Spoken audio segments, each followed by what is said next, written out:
What if I told you that the most powerful force to break invisible chains isn't something loud, but something quiet, something subtle, something like salt? You see, real power doesn't shout. It preserves. It purifies. And when understood, it breaks cycles, dissolves burdens, and reclaims the freedom that was always yours to walk in. Have you ever wondered why some people carry a presence that shifts the room without even saying a word? It's not charisma. It's not talent. It's something deeper. Something they carry within. See, when you truly understand the power of salt, you begin to realize you were never designed to blend in. You were designed to influence, to preserve, and to transform. But here's the tragedy. Many people walk around unaware of the authority that's been placed inside them. They settle for survival when they were meant to set the standard. Salt is small, but don't let its size fool you. It carries weight, it carries value, and more importantly, it carries assignment. You weren't created to be passive. You were created to shift the atmosphere around you. Salt doesn't apologize for being different. It doesn't try to impress. It simply expresses its purpose. And once salt makes contact with anything decaying, anything corrupted, anything toxic, it begins to reverse the process. It pushes back the curse. It stabilizes what's unstable. And it brings life back where death tried to reign. That's the hidden authority you carry. You are not here to be affected. You are here to affect. But here's the challenge. If salt loses its potency, it becomes ordinary. And once you become ordinary, you lose your influence. That's why awareness is the first step to power. You've got to wake up to what you carry. You've got to stop questioning your worth, your calling, your role. Because when you know what's inside of you, you won't beg for approval. You'll walk in assignment. So the question is, are you still preserving or have you started blending? Have you diluted your difference just to be accepted? Salt was never meant to conform. It was meant to confront, to challenge what's broken, to preserve what still has purpose, and to prepare the way for transformation. But if salt carries this much power, how exactly does it confront cycles that refuse to break? What makes it capable of dissolving curses that have passed through generations? That is what we're about to uncover next. Salt is not loud. It doesn't seek attention. But the moment it's missing, you know something's wrong. That's the secret. Real power doesn't have to announce itself because its influence is undeniable. Salt is invisible once it's applied, but its effect is impossible to ignore. That's what you were born to be, an unseen force of transformation. You don't need a title, a spotlight, or approval to walk in your influence. All you need is to activate what's already inside you. Salt carries within it a quiet strength. It infiltrates without aggression. It changes flavor without force. That's how influence works. Influence isn't about control, it's about impact. The world doesn't need more noise. It needs more substance. And salt is substance. It's power with purpose. It moves silently, but strategically. The question is, are you moving with intention or just reacting to everything around you? Because if you don't know the value of your presence, you'll spend your life trying to prove something instead of preserving something. When salt is applied correctly, it doesn't blend. It stands out by what it produces. It doesn't demand the environment to change, it simply changes it. That's the power you carry. When you walk into a place that's chaotic, confused, or broken, your presence should make people feel something shift. Not because of ego, but because of energy, alignment, clarity, and purpose. But here's what most people miss. Salt can't operate in isolation. It must be released to be effective. Which means your influence is not about how much you have, but how much you're willing to give. What good is potential if it stays locked inside? What good is power if it's never applied? It's not enough to know you carry something. You have to activate it, live it, walk it, speak it. That's when the environment begins to respond. So here's the real question. Are you influencing the culture, or is the culture influencing you? Are you shifting the system or silently being shaped by it? But if salt can carry this level of quiet influence, how does it break the invisible cycles that people have lived under for years? That's where the curse ends and the confrontation begins. There are cycles that run deep, patterns passed down, mindsets inherited, behaviors repeated, like a script you didn't write, but somehow keep performing. And the question that echoes in the background is this: why can't I break free? You try to change the outcome, but the root is still alive. You fight the symptoms, but the curse is still breathing. That's where salt comes in.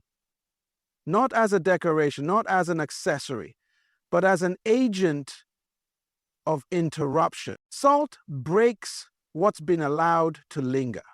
It dissolves what's been holding on. It doesn't argue with the curse, it neutralizes it. That's why it's powerful. It doesn't need to fight loud battles. It works at the core.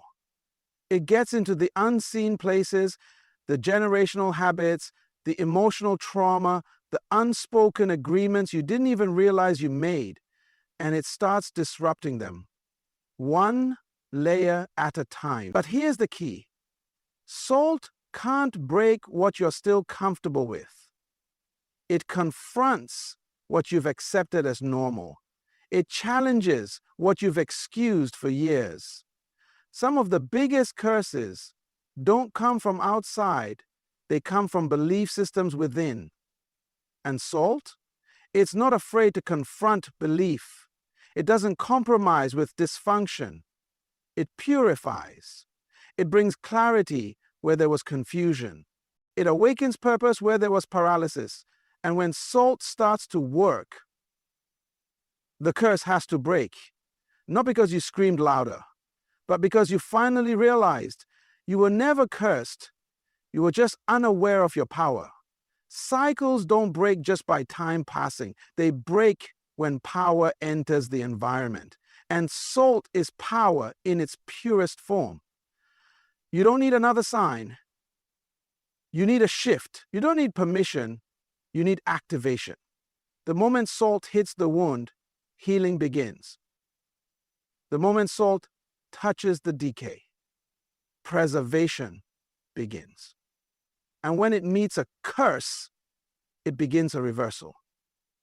So ask yourself, what cycles in your life have been waiting for you to show up with salt? What patterns are begging to be interrupted by your presence? Because once you realize the curse can't stand where you walk, the only thing left to uncover is what happens when power lacks purity. That is the next level of confrontation. Power without purity becomes poison. You can be gifted, you can be influential, you can even be anointed in your assignment, but if your character is contaminated, your power becomes dangerous. Not just to others, but to you. See, salt is only effective when it's pure. The moment it's mixed with too much of the environment around it, it loses its potency. And once the power fades, influence becomes manipulation, purpose becomes performance, and presence becomes just noise. You were never meant to imitate power, you were meant to embody it. But here's the question: what's in your mixture? What have you allowed to dilute your difference?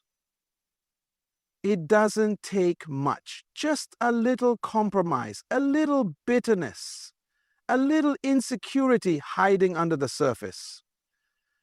That's all it takes for power to shift from transformational to transactional. That's why purity matters. Not perfection, but alignment, wholeness, integrity. Because power without alignment is unstable. It'll make you rise fast and crash even faster. Salt carries authority because it maintains its essence. It knows what it is, and it refuses to be anything else. But when we lose our essence, when we trade our authenticity for acceptance or our clarity for comfort, we contaminate the very thing that made us powerful. And once salt is contaminated, it's hard to tell the difference between what's healing and what's harming. That's where the danger lives. So what's the solution? You've got to guard the source. You've got to protect the purity of your thoughts, your motives, your intentions. Because influence isn't just about what you do, it's about what's driving it.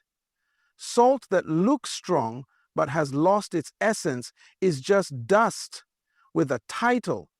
That it may look the part, but it can't preserve, it can't heal, and it definitely can't break curses. So ask yourself, is your power still pure? Or have you traded impact for image? Because when you purify the vessel, the power flows without resistance. And once that happens, your presence becomes not just influential, but transformational. But if purity unlocks power, what happens when that power is used to shift entire systems, cultures, and environment? That's the revelation we're stepping into next. Salt doesn't follow trends, it sets them. It doesn't wait for permission, it becomes the standard. And when you understand that, you stop chasing culture and you start leading it. The world is filled with noise, confusion, imitation, and temporary hype. But true salt, real influence, isn't interested in popularity. It's committed to purpose. Salt knows its assignment is to preserve what matters, to correct what's decaying, and to hold the line when everything else is falling apart. The moment you start living as salt, you stop adjusting to fit in and start aligning to stand out. You become the thermostat, not the thermometer. You stop echoing the values around you, and instead, you become a voice that shapes environments. Salt doesn't have to shout to be effective. It just has to show up in its pure form. And when it does, systems start to shift. Cultures begin to question themselves. People begin to wake up to higher standards. But here's the trap. When the world sees your influence, it will try to recruit you.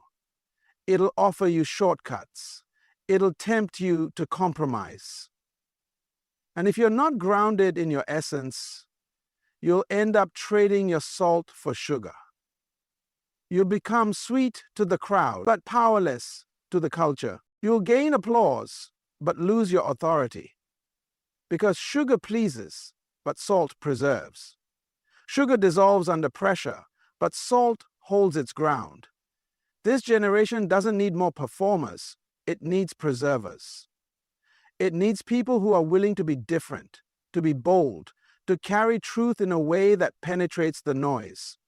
When salt becomes the standard, you don't just influence people, you impact systems. You shift industries. You challenge narratives. You bring stability to chaos. You bring clarity where there's confusion. And most of all, you give people a taste of what's real. So ask yourself, are you echoing or are you establishing? Are you blending or are you building? Because the world will always follow the ones who refuse to follow it. But if salt can establish new standards in culture, how exactly does it preserve what others throw away? How does it protect the purpose hidden under pressure? That's where the real assignment of salt begins to unfold. Salt was never just about taste. It was about preservation, about protection, about value. And when you understand that, you begin to see your presence differently. You're not here to entertain. You're not here just to survive. You're here to preserve something bigger than yourself. When everything around you is breaking down, falling apart, giving in to pressure, you're the one who holds it together. Why? Because salt doesn't run from decay, it confronts it. Preservation means you carry the ability to keep purpose intact, even when the environment tries to corrupt it. You carry the grace to protect vision in a generation that's losing direction. Salt sees what still has value even when others throw it away. It steps in, not to take control, but to protect what's sacred. And if you're truly walking in your salt assignment, your presence should be stopping things from spoiling, not standing there while they rot. So here's the question. What are you preserving? What values? What mindsets? What legacy? Are you protecting what matters? Or have you become passive in a world that's falling apart? Salt isn't passive. It's not neutral. It has intention. It carries a mission. It resists corruption. That's why your presence matters. Not because of your status, but because of your substance. But remember this, preservation requires pressure. Salt can't preserve unless it's applied. And application means being placed in uncomfortable spaces, unstable places, environments that need order, clarity, wisdom. You weren't meant to escape hard places. You were designed to transform them. Salt was made for what's dying. It was created for what's decaying. It knows how to stabilize what others have already given up on. You are not here by accident. Your presence is strategic. Your silence is powerful. Your stance has weight. And when salt takes its place, the rot has to stop. The decay has to pause. The system has to pay attention. Because when you show up, preservation begins. But if salt is called to preserve and protect, what's the deeper reason for that assignment? Is it just about influence, or is there a purpose that goes even further into identity, into destiny, into the very reason you were placed here? That's the layer we're peeling back next. Salt is not random. It's strategic. It's not just useful, it's assigned. There's a reason salt shows up where things are vulnerable, where systems are unstable, where value is being lost. Because salt carries a mission. It's not just there to improve flavor or enhance experience. It's there to fulfill purpose. You were never placed where you are by accident. Your presence is intentional. Your influence is connected to your identity. And your identity is linked to your assignment. Salt doesn't question its role. It knows, I'm here to shift something. I'm here to protect something. I'm here to bring out what's already there. That's your job. Not to create value, but to reveal it. Not to fight for significance, but to ignite it. Salt doesn't compete. It completes. It shows up and activates what was locked, what was buried, what was silenced. And here's the power in that. When you operate in your assignment, you stop trying to impress and you start to impact. You stop chasing platforms and you start building purpose. Because assignment gives you direction. Assignment gives you focus. And when you're focused, you become dangerous to anything that thrives on confusion. So ask yourself, what's my assignment? In this space, in this family in this season? Are you still looking for permission, or have you already been positioned? Because when salt is out of place, it's ineffective. But when it steps into the right place, transformation begins, cycles shift, atmospheres adjust, people awaken. Not because you forced anything, but because you flowed in your design. Salt doesn't beg to be noticed. It just does what it was created to do, quietly, consistently, with excellence. And when salt fulfills its assignment, it leaves everything better than it found it. The question isn't if you're valuable. The question is, are you aligned? Because alignment activates access. And when you're in alignment, doors don't just open, they recognize you. Rooms don't just invite you, they require you. But if salt's assignment is to activate what's hidden, what happens when the environment it's placed in is already contaminated? Can salt still do its job in a place that's toxic, dark, or decaying? That's the test we're uncovering next. Salt is designed to function in difficult environments. It's not intimidated by darkness. It's not overwhelmed by dysfunction. In fact, it was made for it. Salt is most powerful in places that have lost direction, lost truth, lost identity. So if your surroundings feel toxic, unstable, or even spiritually hostile, don't run from it. That might be the very evidence that your presence is necessary. Because salt doesn't fear contamination, it confronts it. The power of salt isn't canceled by the presence of darkness, it's revealed through it.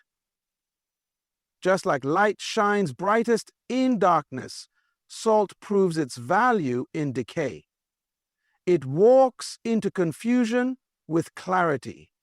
It steps into brokenness with preservation. And it doesn't have to fight with chaos. It just functions. That's the level of maturity required when you realize your assignment is not confrontation, not by shouting, not by forcing, but simply by being who you are. But let's be real. Staying pure in a contaminated place takes more than good intentions. It takes discipline. It takes conviction. It takes internal stability. If salt is going to transform the space it's in, it must resist becoming like the space it's in. Because once salt loses its distinction, it loses its effect. So the challenge isn't just to show up, it's to stay separate while still present, to be engaged without being absorbed. This is where many give up, not because they weren't gifted, but because they lost their ground. They let the atmosphere change them instead of them changing the atmosphere. But when you know who you are, when you're rooted in identity and walking in assignment, you can stand in any room and still keep your standard. You can influence the system without imitating its flaws. So if you've been placed in a place that feels heavy, dark, or filled with resistance, maybe that's not a punishment, it's your platform. Maybe the tension you feel is not rejection, it's the environment recognizing your difference. You were never designed to blend in. You were born to be salt, to preserve truth, to activate power, to shift atmospheres. And now it's time. Time to step fully into your purpose. Time to awaken the assignment. Time to become what you were always meant to be. The earth doesn't need more noise. It needs salt. The kind that doesn't just talk change, but brings it.